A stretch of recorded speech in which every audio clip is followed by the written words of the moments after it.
मोरे बजरंग बली, मोरे बजरंग बली। मोहि न पूरे तिनके ही तुम कहाँ गृह रूरे, तिनके ही तुम कहाँ गृह रूरे, तिनके ही तुम कहाँ गृह रूरे। वाल्मीकि जी कहते हैं राम जी अब मैं आपको बताऊं कि आप सगुण साकार रूप से किनके मन में रहें। अच्छा देखो, भगवान सब में है। ईश्वरा सर्वभूतानां हृदय से अर्जुन तिष्ठति। लेकिन घट घट साई रम रहा सूनी सेज न कोय, बलिहारी वा सेज की जाघट परगट होए। तो देखो हमने जान तो लिया है कि सब में है, और सब में है तो उन सब में हम भी हैं, हम में भी हैं। तो वे हम में प्रकट कैसे हों? व्याप्त तो हैं पर प्रकट कैसे हों? तो वाल्मीकि जी ने उस निराकार को अपने मन में सगुण साकार रूप में प्रकट करके बसाने का उपाय बताया। उपाय क्या है? वाल्मीकि जी कहते हैं कि हे राम जी, समुद्र में कितनी नदियां गिरती है, लेकिन समुद्र कभी मना नहीं करता कि अब रहने दो, वर्षा बहुत है, पानी बहुत हो गया, अब रहने दो, वापस जाओ। हा? समुद्र कभी मना नहीं करता। और कितनी भी नदियां आवे, किसी भी दिशा से आवे, और चाहे दिन में चाहे रात में, पर समुद्र सबको स्वीकार करता है। और जैसे जैसे नदियों का जल गिरता वैसे वैसे प्रसन्न होता है, उमड़ता है। वाल्मीकि जी कहते हैं राम जी, इसी तरह जिनके श्रवण समुद्र समाना, जिन भक्तों ने अपने कानों को समुद्र बना लिया और आपकी कथा नदी, कथा तुम्हार सुभग सरि नाना, भगवान आपकी कथा सरिता की तरह जिसके श्रवण में सदा समाती रहे, आप उसके मन में प्रकट हो जाओ। आप श्री जानकी जी लक्ष्मण जी के सहित वहां रहो। कितना बढ़िया उपाय है कि भगवान को अगर प्रकट करना है तो भगवान की कथा सुनो, बार बार सुनो। आप कहेंगे कि बार बार सुनेंगे तो बोर हो जाएंगे। बात आपकी सही है, पर भगवान की कथा में और संसार की चर्चा में यही अंतर है। एक दिन पुराना अखबार पढ़े आदमी तो बोर हो जाता है, और इतनी जल्दी फेंकता है, मेरे कल का ला दिया, आज का लाओ ना काम, क्योंकि पुराना हो गया। पर भगवान की कथा कभी पुरानी नहीं पड़ती। इंसान की एक ही चर्चा बार बार सुनोगे बोर हो जाओगे, पर भगवान की कथा बार बार सुनोगे तो बोर नहीं, प्रेम के रस में सराबोर हो जाओगे बार बार। हाँ, हनुमान जी महाराज गोस्वामी जी लिखते, रामचरित सुनीबे को रसिया, रामचरित सुनीबे को, राम लखन सीता मन बसिया, राम लखन सीता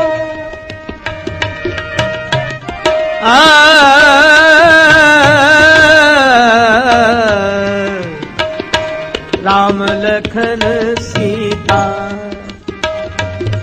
सीता मन बसिया, सुनवे तो रसिया, रामचरित सुनवे,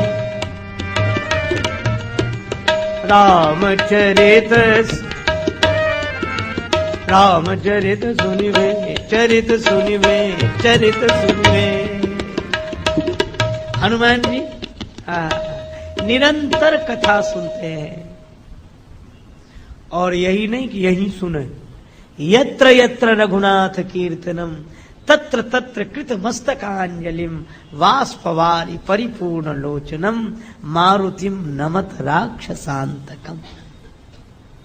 जो भगवान की कथा सुने, यही श्रवण का सदुपयोग है। सुने, श्रीमद् भागवत में पहली भक्ति आई, श्रवणम कीर्तनम विष्णु स्मरणम पाद सेवनम अर्चनम वंदनम दास्यम सख्यम आत्म निवेदनम। भगवान की कथा सुने, और यह कथा सुनने के लिए शंकर भगवान तो कैलाश पर्वत से नीचे उतरते हैं। किसी ने शंकर जी से कहा, आप इतनी ऊंची जगह रहने वाले और कथा के लिए नीचे उतर रहे, धरती पर। शंकर जी बोले, मैं उस धरती पर जा रहा हूं जिस धरती पर भगवान भी अपनी ऊंचाई छोड़कर नीचे उतर आते हैं। प्रेम की धरती, भाव की धरती। भगवान की कथा सुनने के लिए शंकर जी उत्तराखंड कैलाश पर्वत से नीचे उतरकर दक्षिण भारत में अगस्त जी के पास आए। अच्छा, कहां भगवान शंकर, कहां अगस्त जी? अगस्त जी का जन्म है घड़े से, कुंभज है, और शंकर जी समुद्र हैं, और समुद्र कथा सुनने आवे घड़े के बेटे के पास। लेकिन श्रोता ऐसे ही होना चाहिए। अरे वक्ता भले ही छोटा हो, पर वो जिसकी कथा कह रहा है उससे बड़ा और कौन होगा? भगवान की कथा है। इसलिए देखो, छोटा भी बड़ा हो जाता है बड़े के साथ। अच्छा, एक बात कभी आपने सोची, भगवान जब वामन बनकर बलि के सामने आए तो छोटे से ब्रह्मचारी बनकर आए तो दंड भी हाथ में लिए हों। छोटे से 3 पग भूमि मांगी, मांगते समय छोटे रहे। बलि ने संकल्प कर लिया, मापते समय बड़े हो गए। तो अब एक बात बताना, क्या जब भगवान वामन से विराट बने होंगे तो भगवान के हाथ में जो दंड रहा होगा वह भी बड़ा हुआ होगा कि नहीं? भगवान वामन से विराट बनते हैं तो वह दंड भी हुआ होगा नहीं। तुलसीदास जी बोले, हमने तो देखा, और दोहावली में संकेत किया, जिमि वामन कर दंड, कि भगवान से जुड़कर छोटा भी बड़ा हो जाता है। यह दंड की बड़ाई नहीं है, यह तो भगवान की बड़ाई है। भगवान के हाथ जो पड़ गया वह छोटा भी बड़ा बन जाता है, दंड भी विराट हो गया। अनंत से जुड़कर हर कोई अनंत हो जाता है। इसलिए भगवान शंकर बड़ी श्रद्धा रखते, बड़ी श्रद्धा, क्योंकि श्रोता सुमति सुशील सुचि कथा रसिक हरिदास। श्रोता में इतने गुण होने चाहिए। सुमति, सुमति होगी तभी तो कथा सुने। सुशील, शीलवान, सुंदर, सुचि स्वभाव वाला, पवित्र, और कथा रसिक, कथा का रसिक हो, और भगवान का दास हो। भगवान शिव कथा सुनने आते। अच्छा, इतने ही नहीं, शंकर जी बराबर कथा सुनते हैं, बराबर। कुंभज ऋषि के आश्रम में कथा सुनने आए, सती जी संग थी। कुछ ऐसी स्थिति आई, सती जी से वियोग हो गया, शिव जी दुखी हो गए। तो उस दशा में भी कहां गए? अब सती जी थी तो शंकर जी कथा कहते, सती जी कथा सुनती। अब अकेले रह गए, अब अकेले रह गए तो क्या करें? तो कथा सुनने चले गए। कहां? कागभूषुंडी के यहाँ, क्योंकि कागभूषुंडी जी रोज कथा कहते। बटतर कही हरि कथा प्रसंगा, आवहि सुनन अनेक विहंगा। पवहि सुनन अनेक विहंगा। भगवान की कथा सुनने के लिए कागभूषुंडी के यहाँ पक्षी आते हैं। पक्षी, अब यह अद्भुत बात है, पक्षी अनेक। अच्छा, पक्षी का एक अर्थ तो यह है कि एक जाति विशेष को पक्षी बोलते हैं, और पक्षी शब्द से एक मिलता जुलता शब्द विपक्षी, जो पक्ष में हो और विपक्ष में हो, जो विपक्ष में हो विपक्षी, जो पक्ष में हो तो पक्षी। तो कोई ना कोई पक्ष जो लेकर आए वह पक्षी। और ये कागभूषुंडी के यहां सब पक्षी आते हैं। भगवान की कथा की यही विशेषता है कि इसमें सब पक्षी आते हैं। कोई राम जी के बाल रूप का पक्षधर है, कोई राम जी के दूल्हा रूप का पक्षधर है, कोई राम जी के वनवासी रूप का पक्षधर है, कोई राम जी को राजा के रूप में देखना चाहता है, कोई चित्रकूट के राम जी का दर्शन करना चाहता है, कोई अयोध्या के राम जी का, कोई मिथिला की दुल्हा सरकार का। सब पक्षी आते हैं और कथा में सब पक्षियों को अपने अपने भाव के अनुसार भगवान का दर्शन होता है। और कथा में सब मिलता है, चाहे कोई ज्ञान का पक्षधर हो, चाहे भक्ति का पक्षधर हो, चाहे वैराग्य का पक्षधर हो, चाहे व्यवहार का पक्षधर हो। इसलिए सब पक्षी आते। अब एक अद्भुत बात है, एक संकेत और हुआ, वृद्ध वृद्ध विहंग तहां आए। वृद्ध, अच्छा, तुलसीदास जी की जो शब्दावली है उसकी एक विशेषता भी है, अद्भुत विशेषता है। क्या?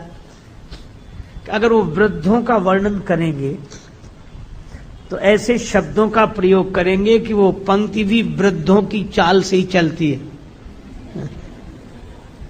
जैसे आप मंगल भवन अमंगलहारी बोले, तुरंत कह देंगे मंगल भवन अमंगलहारी। क्यों? उसमें बच्चे का वर्णन है, तो बालक तो आंगन में इधर से उधर, मंगल भवन अमंगलहारी। लेकिन बूढ़े कोई आ रहे तो बूढ़े तो इतनी जल्दी नहीं आ सकते, तो पंक्ति क्या लिखी? वृद्ध वृद्ध विहंग तहां आए। वृद्ध मानो फिर रुका, फिर वृद्ध, फिर विहंग तहां आए। इसका अर्थ क्या है कि वृद्ध लोग कथा में आते, बूढ़े लोग। आज तो यही देखा जाता है, लेकिन वहां वृद्ध का अर्थ दूसरा। इसका यह अर्थ नहीं कि बच्चे कथा में ना आए। वृद्ध के दो अर्थ हैं। वैसे जो वृद्ध हैं वे तो आवे ही कथा में, लेकिन जो ज्ञान वृद्ध हैं, हमारे यहां एक शब्द है ज्ञान वृद्ध। वैसे तो छोटे, पर ज्ञान से जो वृद्ध हो गए। कौन है? ब्रह्मा जी के 4 मानस पुत्र, सनक सनंदन सनातन सनत कुमार। ये दिखने में कैसे हैं? बोले देखत बालक, और ज्ञान की दृष्टि से बोले बहुकालीना, बड़े पुराने हैं, बहुत पुराने हैं, ज्ञान वृद्ध हैं। तो भाई जो ज्ञान वृद्ध हैं वे भी आते हैं। इसका अर्थ क्या? इसका अर्थ यह है कि जीवन मुक्त ब्रह्म पर चरित सुनहि तजी ध्यान, और जे हरि कथा न करहि चरित न करहि रति, तिनके ही अपाषाण।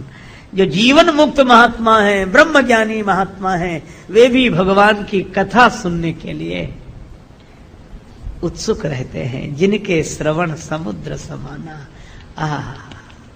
और भगवान की कथा सुनकर डूब जाते हैं उसी रस में। परम ब्रह्म ज्ञानी महात्मा की बात बताऊं मैं आपको।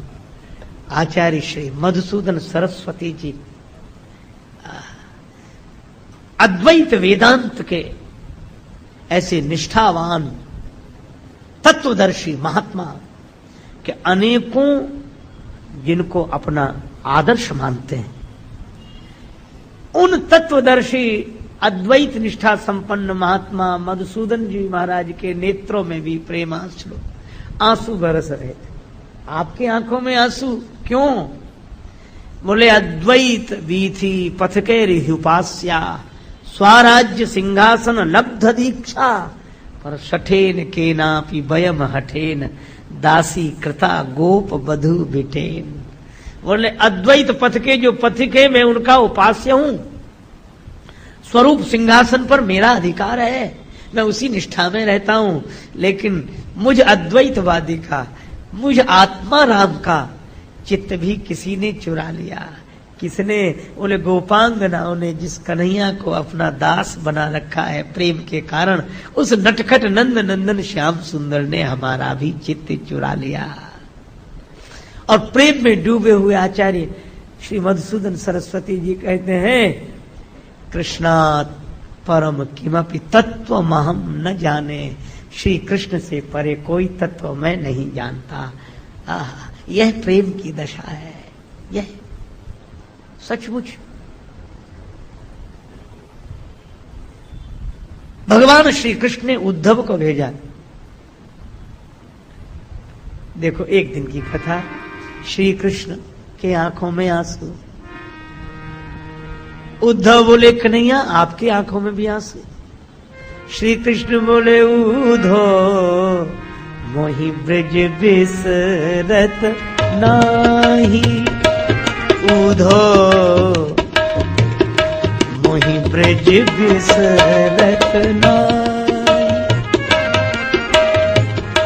हंस सुता की सुंदर कगरी, अरु कुंजन की छाई, उद्धो मोहि ब्रज बिसरत।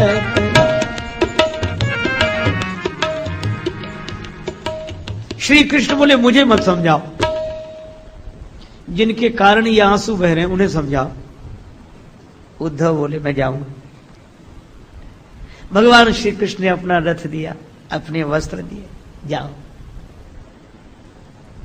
पर चले मथुरा से जब उद्धव वृंदावन निकट आया तो प्रेम ने वहीं से अपना अनोखा रंग दिखलाया।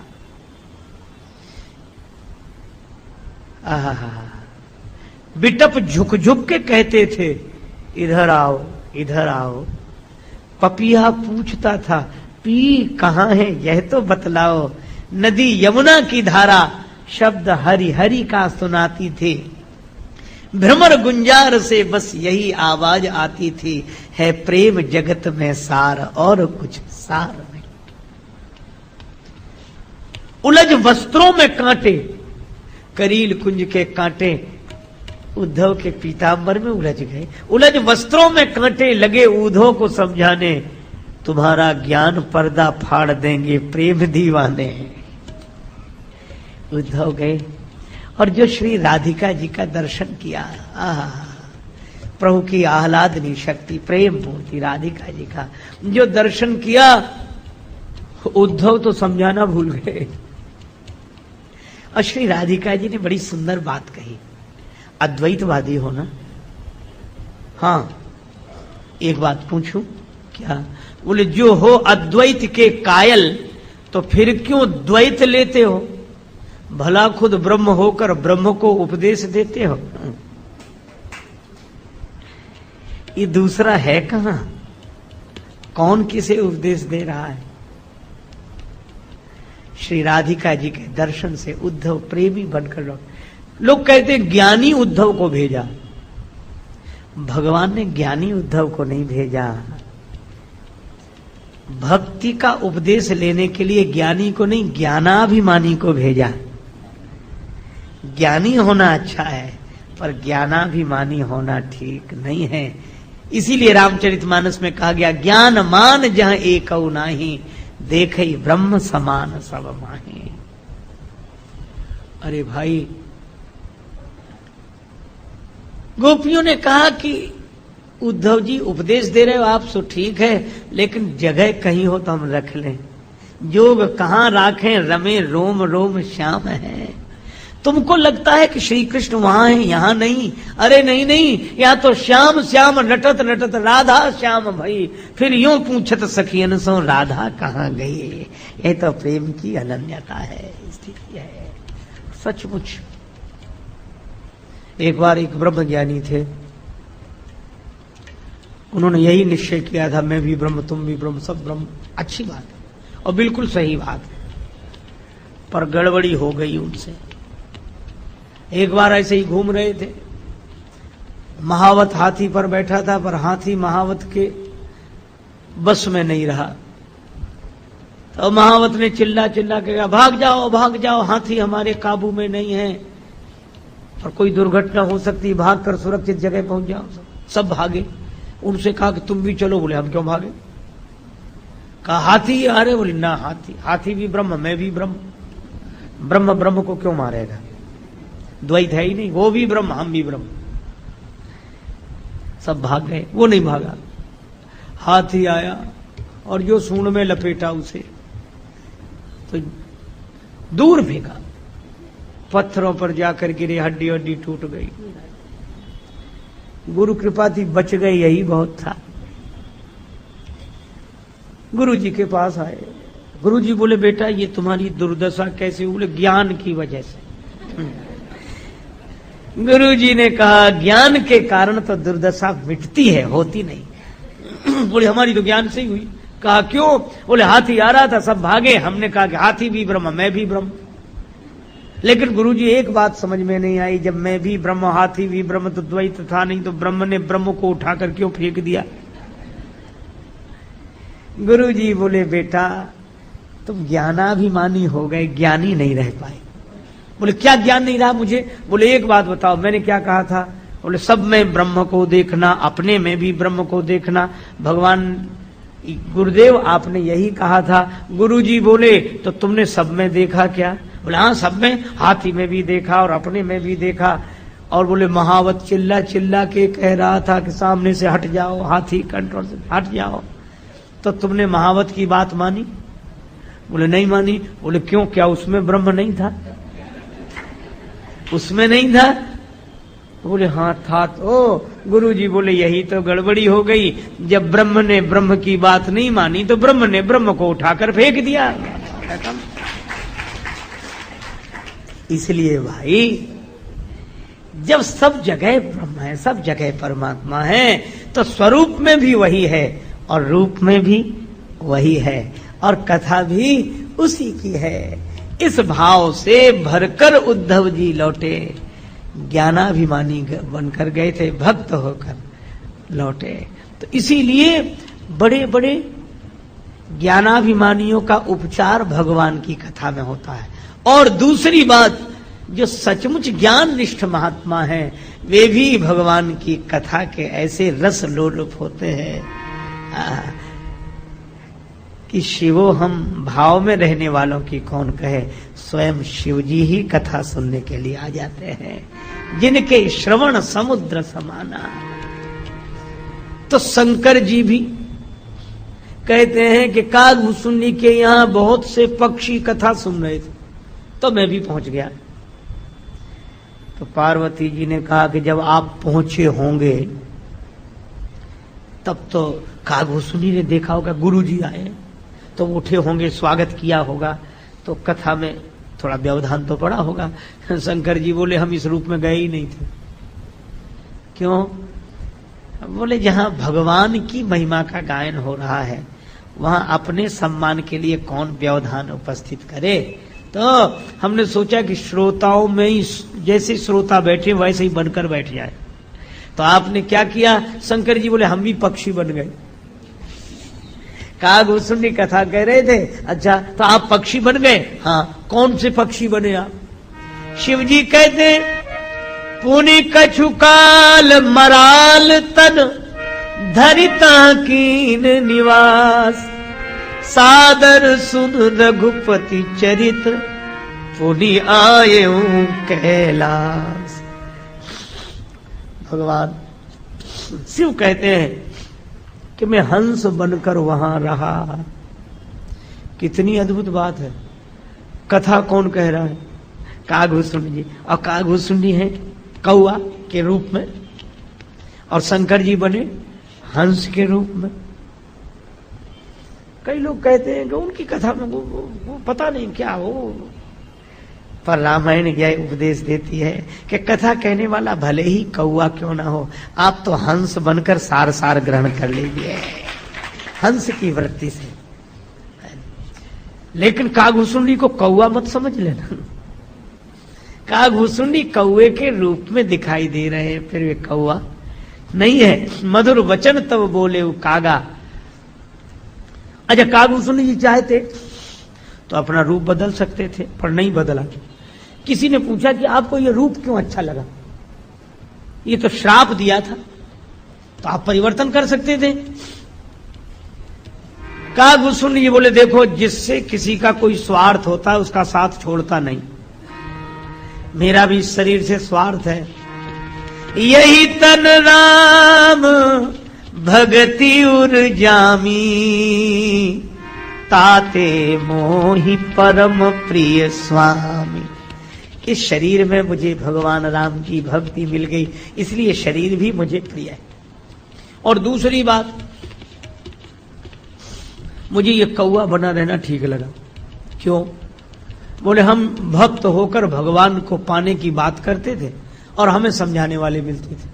हम ये समझाने वालों से बड़े परेशान थे। देखो, भक्त सबसे ज्यादा परेशान होता है तो समझाने वालों से। एक बार एक भक्त जा रहा था मंदिर में दिया रखने के लिए। ओम नमः शिवाय, ओम नमः शिवाय। अरे, श्रावण का सोमवार है, भगवान शंकर के मंदिर में दिया रख कर आए। बड़े भाव में डूबा हुआ। एक मिल गया रास्ते में। कहाँ जा रहे? मंदिर में दिया रखने के लिए। बड़े पागल आदमी, से क्या फायदा होता? ये भगवान है, ये तो तुम्हारे बनाए हुए। तुम ही लोगों ने ईंट पत्थर लाकर मंदिर बना दिया, मूर्ति बिठा दी। तो भगवान तो वो है जिसने तुम्हें बनाया, तो तुमको भगवान ने बनाया कि भगवान ने तुमको बनाया? वो बोला, ये अच्छा बहस करने वाला आदमी मिला। उसने कहा, भैया बाद में बात करेंगे, पहले। बोले, नहीं, ये पागलपन है, पहले छोड़ो। क्यों जा रहे हो मंदिर में? उसने कहा कि हमको मजा आता है। बोला, अच्छा, मजा आता है इसलिए गलत काम भी करोगे? अरे, बोले, हमारे पुरखे जाते रहे। तो बोले, पीढ़ियों से कोई गलत काम होता रहा तो क्या सही मान लिया जाएगा? वो जब ऊब गया तो खड़ा हो गया, ऐसे दिया लिए था। बोले, अब तुम बताओ क्या करें? बोले, करो क्या? बिना विचारे साधन नहीं करना चाहिए। विचार करो, तुम स्वयं विचार करो। ये दिए में प्रकाश है, ये प्रकाश किसके प्रकाश से प्रकाशित है, इसे तुम देख रहे हो? हाँ। उसने कहा, देख रहे। बोले, ये बताओ, इस दिए में ये ज्योति कहां से आई? उसने कहा कि अच्छा, इससे बहस करेंगे तब तक हमारा पूजा का समय निकल जाएगा। और एक मस्ती आ रही थी मन में, इसने कहां से कहां रस भंग कर दिया। लेकिन वो भी भगवान की कृपा से बड़ा चतुर आदमी था। बोला, क्या पूछ रहे हो? बोले, ये दिए में ज्योति कहां से आई? तो उस आदमी ने फूंक मारकर दिया ही बुझा दिया। बोले, दिया क्यों बुझा दिया? तो वो बोला, अब हम तुमसे पूछ रहे हैं, इस दिए की ज्योति कहां गई? बोले, क्या मतलब? बोले, बताओ कहां गई? बोले, वो नहीं बता सकते। बोले, तो बस कहां गई तुम नहीं बता सकते, कहां से आई थी हम नहीं बता सकते, बस जहां चली गई वहीं से आई थी। काहे को बहस करते हो? और बहस में जिंदगी न बीत जाए, इसलिए भगवान का भजन कर लो, स्मरण कर लो, भक्ति कर लो। तो मैं आपसे चर्चा कर रहा था कि भगवान की भक्ति का अपना सुख है, अपना आनंद है। तो समझाने वाले समझाते हैं भक्तों को, अरे तुम इससे क्या फायदा, इससे क्या फायदा, क्या हुआ इससे?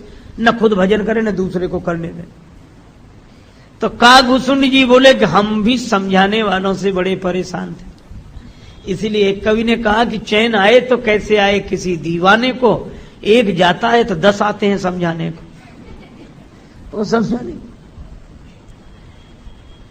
और भक्त से कोई पूछे, अच्छा तो समझना क्यों नहीं चाहते हो? बोले, और क्या समझना, हम तो इतना ही समझते हैं। क्या?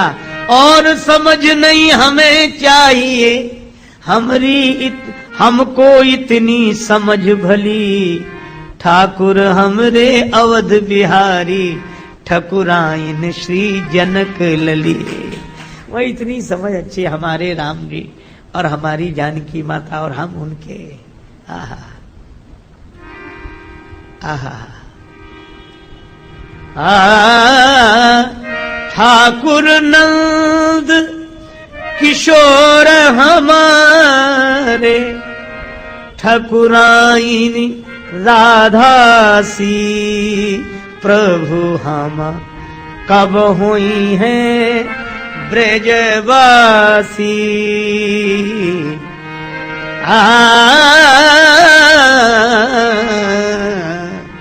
भक्त का अपना यही सुख है।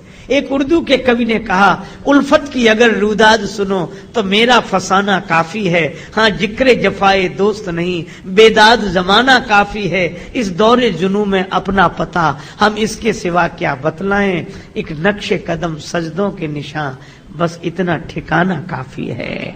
हमारा तो इतना ही पता है, बस हम और कुछ जानते नहीं। भक्त को और कुछ जानना ही नहीं है, हम तो यही जानते हैं, हम तो अपने राम जी के राम जी हमारे हैं। हम तो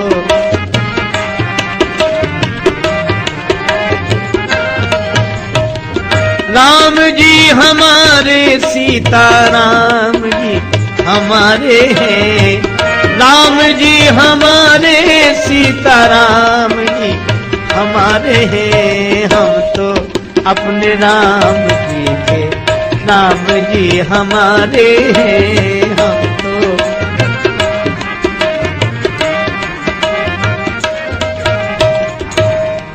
एक महात्मा थे, गिरिराज गोवर्धन की परिक्रमा कर रहे थे। बड़ी बड़ी जटाएं थी, जटा एक लता में उलझ गई,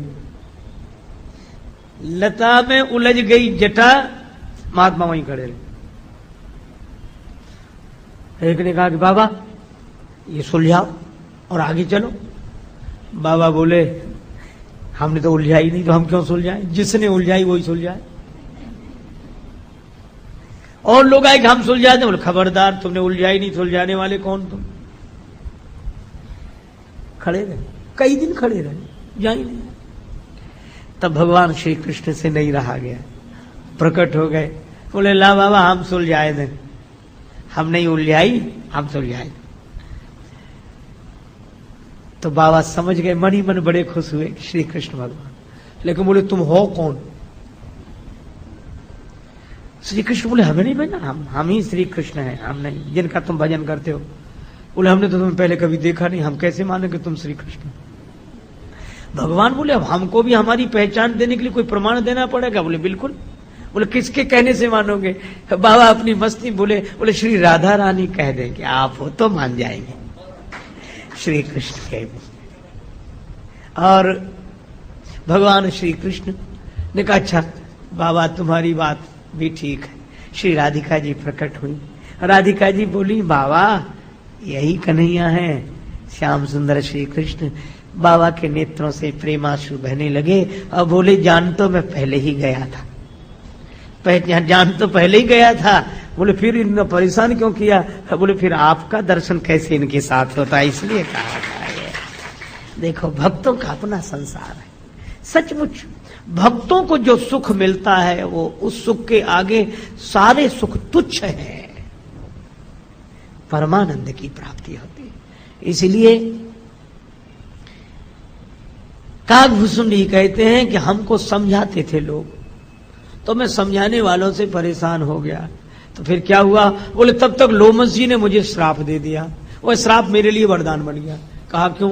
बोले मुझे कौआ बनाया और कौआ काले रंग का होता है, और तो मैंने सोचा कि काले पर कोई दूसरा रंग चढ़ता ही नहीं है, तो कम से कम रंग चढ़ाने वालों से तो जान बची। क्यों। बोले काला रंग तो एक का ही है। एक बार भगवान श्री राम होली के समय अपनी ससुराल पहुंचे, जनकपुर। जनकपुर के सभी हर्षित हुए, सखियां विशेष रूप से हर्षित हुई। होली खेलने आए तो इनको भी होली का मजा चखाया जाएगा। हाँ, रसिया को नारी बनाओ जी, इन पर रंग डालें गुलाल। तो रंग की तैयारी करो। तैयारी तो करने लगी, पर एक सखी बोली एक कहे रंग नेक न घोरा, एक कहे रंग नेक न घोरो, मानो बात हमारी।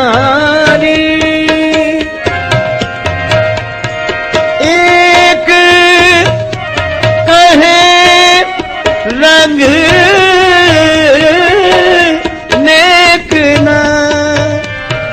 घोरो मानो बात हमारी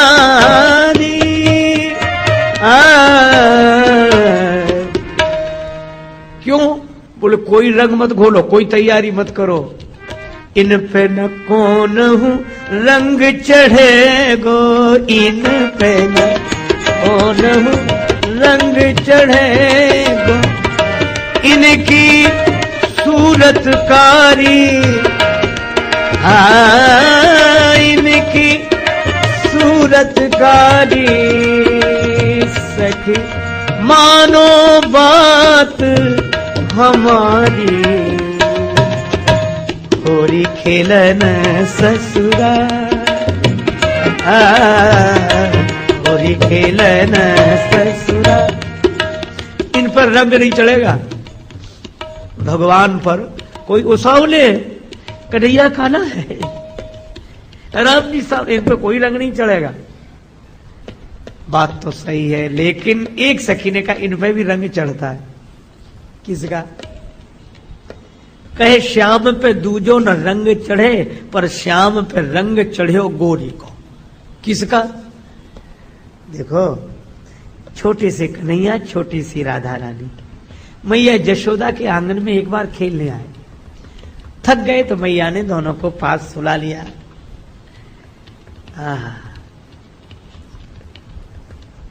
राधिका माधव एक ही सेज पे, माय ले सोई सुभाए सलोने।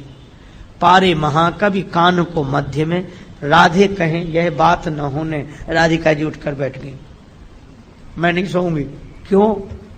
सांवरी होंगी सांवरे के संग, इसका रंग लग जाएगा, मैं सांवली हो जाऊंगी। मैया बोली बावरी बात सिखाई है कौने? अरे किसने तुझे बहका दिया? ऐसा नहीं होता। राधिका जी बोली क्यों नहीं होता? संग का रंग तो चढ़े गई। बोले सब जगह यह नियम नहीं है, कन्हैया का रंग तुझ पर नहीं चढ़ेगा, तेरा रंग भले ही कन्हैया पर चढ़ जाए। कहा क्यों नहीं चढ़ेगा?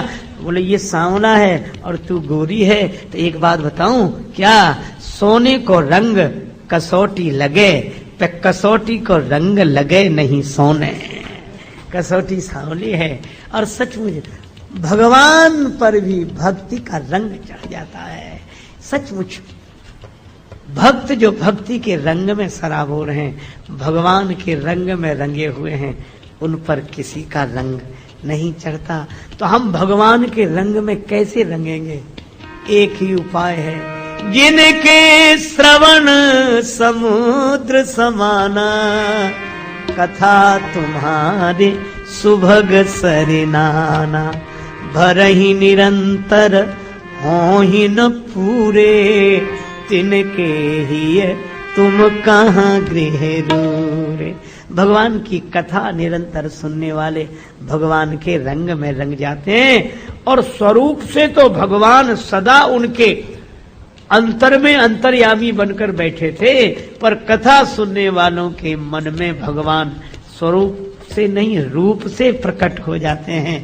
तो किसी के हुए हैं? हाँ, हनुमान जी निरंतर कथा सुनते हैं, तभी तो कहा रामचरित सुनवे को रसिया। तो राम लखन सीता मन बसिया। इसीलिए वाल्मीकि जी कहते सुनहु राम अब कहूं निकेता, जहां बसहु सिय लखन समेता। तो हमारे हृदय में भी भगवान श्री सीताराम जी रूप लेकर प्रकट हों, आज मन में आवें और किसी दिन इस मन से नयन में आ जावें। यही इस जीवन की सार्थकता है। और लेकिन आप यही सोचे कि जो अगुण अमान अलेप एक रस, वेद जिनको नेति नेति कहते हैं, वे ही सच्चिदानंद भगवान भक्त के मन में सगुण होकर प्रकट होते हैं और नयनों के आगे साकार रूप में प्रकट हो जाते हैं। तुलसीदास जी कहते हैं अगुण अमान अलेप एक रस, राम सगुण भये भगत प्रेम बस। वाणी को विराम। नाम संकीर्तन बड़े प्रेम से। जय सिया राम, जय जय सिया राम, जय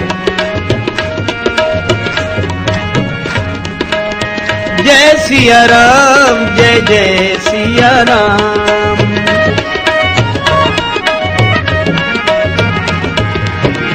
जय सिया राम, जय जय सिया राम, जय। मधुर मधुर नाम जय सिया राम, मधुर। पावन पावन नाम जय सिया राम।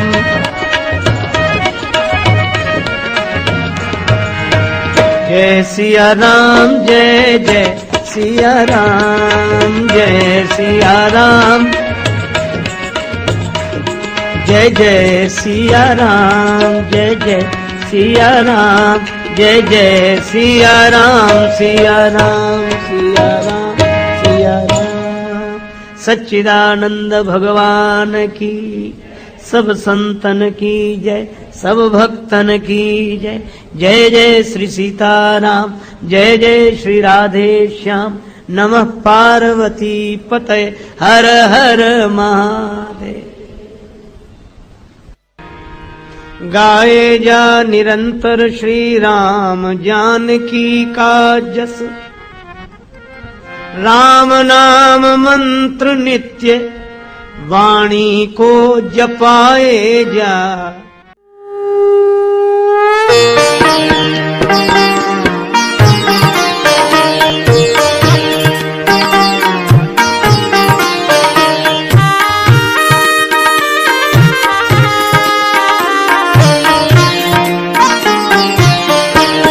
आरती अवध बिहारी की, दयामयी जनक दुलारी की। आरती अवध बिहारी की, दयामयी जनक दुलारी की।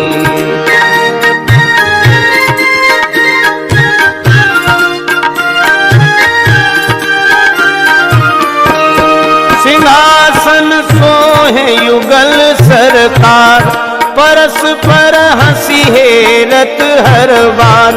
मधुर कछु बोल लेत मन मोल, ललित छवि प्रीतम प्यारी की। दयामयी जनक दुलारी की। आरती अवध बिहारी की, दयामयी जनक दुलारी की।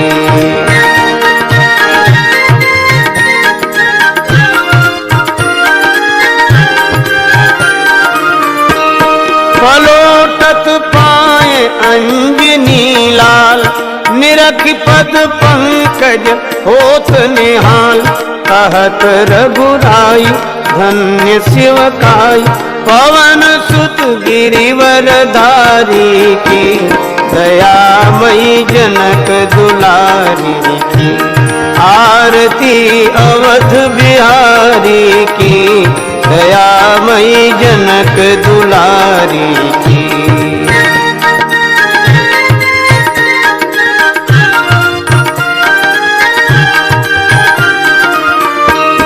भरत जूठाले भाव विभोर, लखन रिपु दमन लाल कर जोर। लखे मुख चंद लेत आनंद, धन शोभा धनुधारी की। दयामयी जनक दुलारी की। आरती अवध बिहारी की, दयामयी जनक दुलारी की।